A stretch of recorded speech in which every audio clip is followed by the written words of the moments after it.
সুপ্রিয় বন্ধুরা, দেখছেন এই মুহূর্তের আবহাওয়ার গুরুত্বপূর্ণ খবর। কদিন ধরে বাংলা জুড়ে তাপপ্রবাহ চলছে। গরম প্রায় 40 ডিগ্রি সেলসিয়াসের কাছাকাছি পৌঁছে গেছে। তার মধ্যেই একটা স্বস্তির খবর নিয়ে আসলাম আপনাদের কাছে। আজ গোটা রাজ্য জুড়ে ঝড় বৃষ্টির সতর্কবার্তা দিয়েছে আলিপুর আবহাওয়া দপ্তর। আজ 40 থেকে 50 কিলোমিটার গতিবেগে ঝড় বৃষ্টি থাকতে পারে। তার পাশাপাশি কিছু কিছু জায়গায় শিলাবৃষ্টির সতর্কবার্তা জারি করেছে ইতিমধ্যে। ভারতীয় মৌসুম ভবনের তরফ থেকে বলা আছে, আজ দক্ষিণবঙ্গ, উত্তরবঙ্গ, আসাম, মেঘালয়, ঝাড়খণ্ড সমগ্র অঞ্চলে ঝড় বৃষ্টি থাকছে। তার পাশাপাশি বাংলাদেশের বিভিন্ন অঞ্চলে দেখতেই পাচ্ছেন, সমগ্র অঞ্চলে কিন্তু আজ 50 থেকে 60 কিলোমিটার গতিবেগে কালবৈশাখী ঝড় আছড়ে পড়তে পারে। তো আপনারা যেখান থেকে দেখছেন, যে রাজ্য থেকে দেখছেন, সেখানকার অবস্থা অবশ্যই ভিতর কমেন্ট বক্সে লিখে জানাবেন। আর অবশ্যই চ্যানেলটিকে সাবস্ক্রাইব করে রাখবেন প্রতিনিয়ত আপডেট পাওয়ার জন্য। তো সুপ্রিয় বন্ধুরা, আগামী 5 দিন সব থেকে বেশি ঝড় বৃষ্টি কোথায় থাকবে, কোন কোন জেলাতে আজ ঝড় বৃষ্টি থাকবে, কোন কোন রাজ্যে আজকে ঝড় বৃষ্টি থাকবে, কোন কোন রাজ্যে শিলাবৃষ্টির সতর্কবার্তা দেওয়া হয়েছে এবং কোন কোন রাজ্যে সব থেকে ভারী বৃষ্টি হবে, সবকিছুই থাকছে আমার এই ভিডিও নিবেদনে। ভিডিওটিকে শেষ পর্যন্ত দেখবেন, স্কিপ করবেন না, তাহলে কিন্তু অনেক কিছুই কিন্তু বুঝতে পারবেন না সুপ্রিয় বন্ধুরা। তো আমরা চলে যাব এখন রেন এবং থান্ডারস্টর্ম মোডে। সেখান থেকে আমরা দেখতে পারবো যে কোথায় কোথায় আজকে ঝড় বৃষ্টি হওয়ার সম্ভাবনা আছে। এদিকে দেখতে পাচ্ছি আমরা জলেশ্বর, বালাসর, ভদ্রক, ভুবন, তারপরে খড়গপুর, হলদিয়া, কলকাতা, তারপরে শান্তিপুর, মেহেরপুর, পাবনা, নগরপুর, যশোর, লোহাগাড়া, মাদারীপুর, বরিশাল, তারপরে মাথাবেড়িয়া, নগরপুর, কাপাসিয়া, কিশোরগঞ্জ, ময়মনসিংহ, সিলেট, শিলচর, বিভিন্ন অঞ্চলে আজকে কিন্তু ঝড় বৃষ্টি থাকার সম্ভাবনা আছে। যদি একবার আমার বজ্রপাতটা দেখে নিই সেই মুহূর্তে, তাহলে আপনি বুঝতে পারবেন সব থেকে যে গোলাপি রঙের সব থেকে যে বেশি অংশ, সেখানে কিন্তু সব থেকে বেশি আপনার বজ্র বিদ্যুৎ সব বৃষ্টিপাত হতে পারে। এদিকে দেখতেই পাচ্ছেন বজবজ, আমতা, জঙ্গলপাড়া, মিশা, সিঙ্গুর, আরামবাগ, ঘাটাল, চন্দ্রকোনা, শালবনী, গোয়ালতর বিভিন্ন অঞ্চলে কিন্তু আজকে থাকছে। এদিকে বর্ধমানের কাছাকাছি থাকার সম্ভাবনা আছে ঝড় বৃষ্টি। কাটোয়া, তারপরে করিমপুর, পাবনা, যশোর, লোহাগাড়া, মদিরপুর, ফরিদগঞ্জ, খুলনা, কুষ্টিয়া বিভিন্ন জেলাতেই থাকবে। মাথাবেড়িয়া, শ্যামনগর এই অঞ্চলটার দিকে কিন্তু ঝড় বৃষ্টি এভাবে এগোবে। আস্তে আস্তে কিন্তু এভাবে ঝড় বৃষ্টিটা এভাবে এগোবে। 4টার সময় কলকাতাতে ঝড় বৃষ্টি থাকার সম্ভাবনা আসতে আছে। তারপরে কিন্তু আপনারা দেখতে পাচ্ছেন ঝড় বৃষ্টিটা একটু উপর দিকে উঠবে। আমরা যদি রাত 9টার সময় চন্দননগর, খড়দা, ঝাড়গ্রাম, গোপীবল্লভপুর, খড়গপুর, বালিচক, গোপীবল্লভ, তারপরে হচ্ছে কোলাঘাট, উলুবেড়িয়া, চন্দননগর, তো ব্যারাকপুর, পানিহাটি, হাবড়ার, তারপরে হচ্ছে আপনার গোটা নদিয়া ডিস্ট্রিক্ট, আপনার চাকদা, পালপাড়া বিভিন্ন অঞ্চলে কিন্তু কাঁচরাপাড়া, চন্দননগর, ব্যারাকপুর, পানিহাটি বিভিন্ন অঞ্চলে আজ ঝড় বৃষ্টির সাথে সাথে শিলাবৃষ্টিরও সতর্কবার্তা জারি হয়েছে। কারণ আপনাদের ওখানে এতটাই গরম পড়ছে, সেই গরমটাকে কাজে লাগে স্থানীয় বজ্রগর্ভ মেঘ তৈরি হবে, সেখান থেকে কিন্তু ঝড় বৃষ্টি হবে। পশ্চিমী ঝঞ্ঝার মেঘ এবং স্থানীয় বজ্রগর্ভ মেঘ দুটো সমগ্র জুড়ে কিন্তু ঝড় বৃষ্টিটা তৈরি হবে। পুরো বাংলাদেশ জুড়ে ঝড় বৃষ্টি থাকার সম্ভাবনা আছে। তো সুপ্রিয় বন্ধুরা, আমরা এক্সট্রিম মোডে আজকের তাপমাত্রা কতটা, কোথায় সব থেকে বেশি গরম পড়বে এক নজরে আমরা দেখে নেব। তো আমরা চলে আসলাম এক্সট্রিম মোডে। দেখতে পাচ্ছেন গরম কিন্তু আজকে অনেকটাই কমবে। এদিকে রংপুর আর ময়মনসিংহের কাছে একটু গরমটা থাকার সম্ভাবনা আছে। পরবর্তী সময় কিন্তু এখানে বৃষ্টি হতে পারে। এদিকে গোয়ালপাড়া, গুয়াহাটি, শিলংয়ের কাছে গরমটা প্রবেশ করছে। এখানে কিন্তু একটু গরমের ভাব আজকে থাকবে।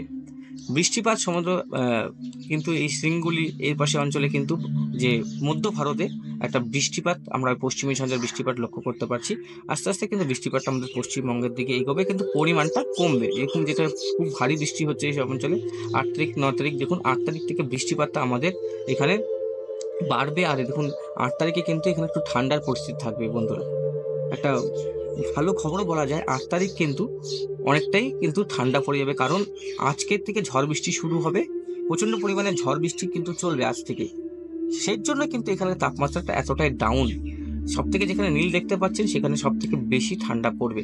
এদিকে সম্বলপুরের কাছাকাছি, বালাসরের কাছাকাছি ঠান্ডাটা থাকবে। আস্তে আস্তে কলকাতা, খুলনার কাছাকাছি ঠান্ডাটা পৌঁছে যাবে। 9 তারিখে আমরা দেখবো, 9 তারিখ থেকে কিন্তু আবার কিন্তু গরম পড়া শুরু করবে। 9 তারিখ, 10 তারিখ, 11 তারিখ থেকে তারপরে দেখতে পাচ্ছেন, তারপরে কিন্তু সেরকম গরম নেই, আস্তে আস্তে পড়বে। তারপরে আস্তে আস্তে পুরো মধ্য ভারত থেকে আসবে সেই গরমটা। তারপরে আমাদের দক্ষিণবঙ্গ, উত্তরবঙ্গ সমগ্র কিন্তু গরম হবে আস্তে আস্তে। আবার সে এখন আগামী 8 থেকে 10 তারিখ পর্যন্ত সেরকম গরম নেই। 8 থেকে 10 তারিখ পর্যন্ত কিন্তু আপনার ঝড় বৃষ্টি চলবে, তারপরও ঝড় বৃষ্টি আছে।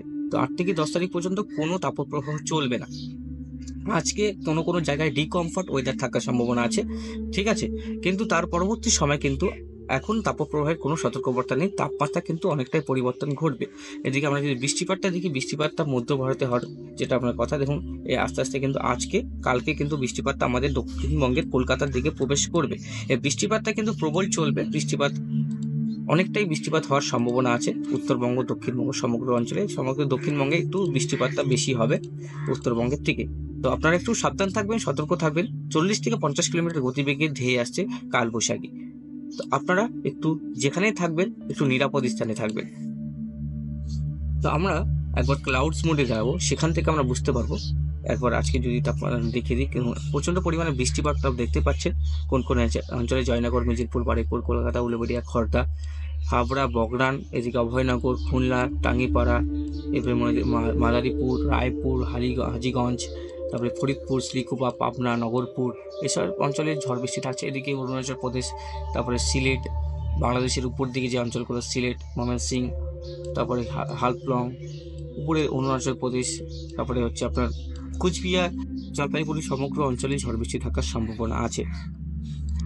আগামী কয়েকদিন ঝড় বৃষ্টি কোথায় কোথায় থাকতে পারে একটু আমরা দেখে নিই, তারপরে আমরা আলিপুর আবহাওয়া সতর্কবার্তাতে আসবো, তারপরে বুঝতে পারবো, আমি ইন্ডিয়ার সাথে মিলিয়ে নেব। তো আমরা থান্ডারস্টর্ম অ্যাক্টিভিটিতেই যাব, বজ্রবিদ্যুৎ সহ যে বৃষ্টিপাত হয়, তারপরে আমরা একবার তাপমাত্রাটা দেখবো। তো অনেক কিছুই দেখানোর বাকি আছে, ধৈর্য সহকারে দেখুন। অনেক কিছুই আমার চ্যানেলে আপনারা দেখতে পায়। এদিকে 3টার সময় 5টার সময় আজকে বৃষ্টিপাতটা হয়ে যাবে দক্ষিণবঙ্গের দিকে, রাত জুড়ে বৃষ্টিপাত চলবে। তারপরে কালকের বৃষ্টিপাতটা আমরা দেখিনি, কালকেও কিন্তু বৃষ্টিপাত থাকতে পারে। দেখতে পাচ্ছেন বৃষ্টিপাতটা খড়গপুরের জায়গায় প্রবেশ করছে। আপনারা দেখতে পাচ্ছেন এত দূর আছে, এত দূর নেই, কিন্তু সেরকম হয় না, সেটা বৃষ্টিপাতটা স্প্রেড করে, বৃষ্টিপাতটা এগিয়ে যায়। তো তার জন্য আপনারা দেখতে পাচ্ছেন এদিকে হলদিয়া, তমলুক, বেলদা, বারুইপাড়া, জয়নগর, মেদিনীপুর, বারুইপুর, তমলুক, উলুবেড়িয়া, কলকাতা, কোলাঘাট, খড়দা, সাতক্ষীরা, শ্রীকান্তপুর, খুলনা, টাঙ্গিপাড়া, বিভিন্ন অঞ্চলে কালকেও ঝড় বৃষ্টি থাকার সম্ভাবনা আছে।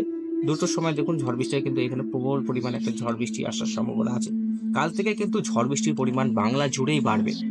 বাংলার পাশাপাশি আমাদের পশ্চিমবঙ্গ, বাংলাদেশ, গুয়াহাটি, তারপরে বিহার, ঝাড়খণ্ড সমগ্র অঞ্চলে যেরকম তাপপ্রবাহ চলছিল, সেটার পরিবর্তে এখন কিন্তু ঝড় বৃষ্টি চলবে, দমকা হাওয়া চলার সম্ভাবনা আছে। আপনারা আবারও বলছি একটু সাবধান থাকবেন, সতর্ক থাকবেন। 9 তারিখ থেকে আবার ঝড় বৃষ্টি হবে। 9 তারিখ কিন্তু উত্তরবঙ্গের দিকে ঝড় বৃষ্টিটা বেশি পাওয়া যাবে। 9 তারিখ উত্তরবঙ্গের দিকে ঝড় বৃষ্টিটা অনেকটাই থাকবে। দক্ষিণবঙ্গের যেরকম ঝড় বৃষ্টি চলবে, উত্তরবঙ্গ ঝড় বৃষ্টিটা চলবে। উত্তরবঙ্গে দেখতে পাচ্ছি শিলিগুড়ি, পানাগড়, কুচবিহার, তারপরে ধূপগুড়ি, কিশনগঞ্জ, ইসলামপুর, আড়িয়া, ফরিদগঞ্জ, ভরতনগর, তারপরে হচ্ছে আলিপুরদুয়ার, শ্রীরামপুর, কোকরাঝাড়, বঙ্গাইগাঁও, তারপরে ধূপগুড়ি, ময়নাগুড়ি, বিভিন্ন অঞ্চলেই, মালদা, বিভিন্ন অঞ্চলে ঝড় বৃষ্টি থাকার সম্ভাবনা আছে। 9 তারিখ এটা দুপুরের আপডেট দিচ্ছি আপনাদেরকে। তারপরে আমরা 10 তারিখের আপডেট দেখাবো। 10 তারিখও ঝড় বৃষ্টি হবে।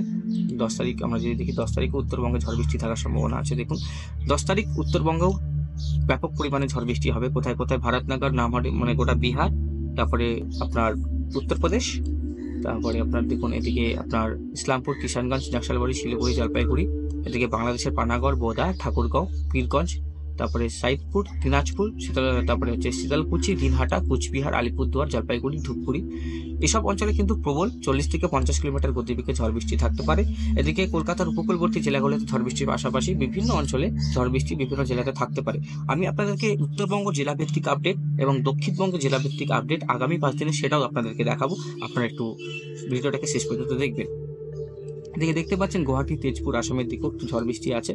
আমরা লাস্ট 11-12 তারিখ পর্যন্ত দেখব। তারপরে দেখতে পাচ্ছেন এই যে ঝড় বৃষ্টি কিন্তু উত্তরবঙ্গ, দক্ষিণবঙ্গ প্রায় সমগ্র জুড়েই কিন্তু চলবে। একদম 12 তারিখ 13 তারিখ পর্যন্ত ঝড় বৃষ্টি চলবে। আমরা এরপরে 13 তারিখ দেখে নিই আপডেটগুলো কী কী আছে। দেখতে পাচ্ছি এদিকে আবার 13 তারিখে ঝড় বৃষ্টি কিন্তু লক্ষ্য করা যাচ্ছে বাংলাদেশে প্রায় সমগ্র অঞ্চলে। 14 তারিখ আমরা দেখবো একবার। 14 তারিখেও কিন্তু একটা পশ্চিমী ঝঞ্ঝা আবার একটা পাস করবে। পশ্চিমী ঝঞ্ঝা এখন পরপর কিন্তু অনেকগুলো পশ্চিমী ঝঞ্ঝা আসার সম্ভাবনা আছে। তো আপনারা একটু সতর্ক থাকুন, চাষি ভাইরা একটু সতর্ক থাকুন।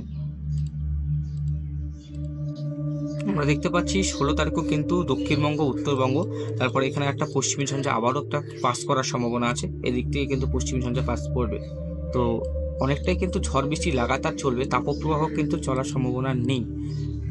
16 তারিখের পর থেকে মানে 14-15 তারিখে একটু গরম ভাব থাকার সম্ভাবনা আছে, যেহেতু বৃষ্টি একদমই হচ্ছে না। তাও আবহাওয়া তো পরিবর্তনশীল। আমরা নেক্সট 7, 8, 9, 10 পর্যন্ত আবহাওয়াটা তাও মোটামুটি অনেকটাই মিলে যায়, তাও আমরা একদিনে অনেকটাই পরিবর্তন ঘটে যায়। তো আবহাওয়া পরিবর্তনশীল, অবশ্যই চ্যানেলটিকে আপনারা সাবস্ক্রাইব করে রাখবেন প্রতিনিয়ত সঠিক আপডেট পাওয়ার জন্য। দেখতে পাচ্ছেন আবহাওয়ার যে কতটা পরিমাণে ঝড় বৃষ্টি হচ্ছে আর কত পরিমাণে ঝড় বৃষ্টি হওয়ার সম্ভাবনা আছে দেখতে পাচ্ছেন। দেখুন কতটা পরিমাণে ঝড় বৃষ্টি। দেখুন এদিকে বাংলাদেশের রংপুর, কোচবিহার, ধুবড়ি, এটা 10 তারিখ কিন্তু ভারী থেকে অতি ভারী বৃষ্টি কিন্তু উত্তরবঙ্গের জেলাগুলিতে হওয়ার সম্ভাবনা আছে। সমগ্র উত্তরবঙ্গে অতি ভারী বৃষ্টিপাতের সম্ভাবনা আছে। দেখুন এই বৃষ্টিটা কিন্তু এখানে বজ্রপাতটা একটু কম আছে, কিন্তু যে বাংলাদেশের দিকে যাবে বা উত্তরবঙ্গের উপরের দিক দিয়ে যাবে তখন কিন্তু এই বজ্রপাতের পরিমাণ আরও বেড়ে যাবে। বজ্রপাতটা অবশ্য বিহারের দিকে কম থাকবে, তারপরে কিন্তু বজ্রপাতটা আবার বেড়ে যাবে। তো সুপ্রিয় বন্ধুরা, আমরা আলিপুর আবহাওয়া দপ্তরের আপডেটটা একবার দেখে নেবো জেলা ভিত্তিক, তারপরে আমরা ভারতীয় মৌসুম ভবনের আপডেটটা দেখে নেব। তো সঙ্গে থাকুন, আমরা চলে আসবো আলিপুর আবহাওয়া দপ্তরে।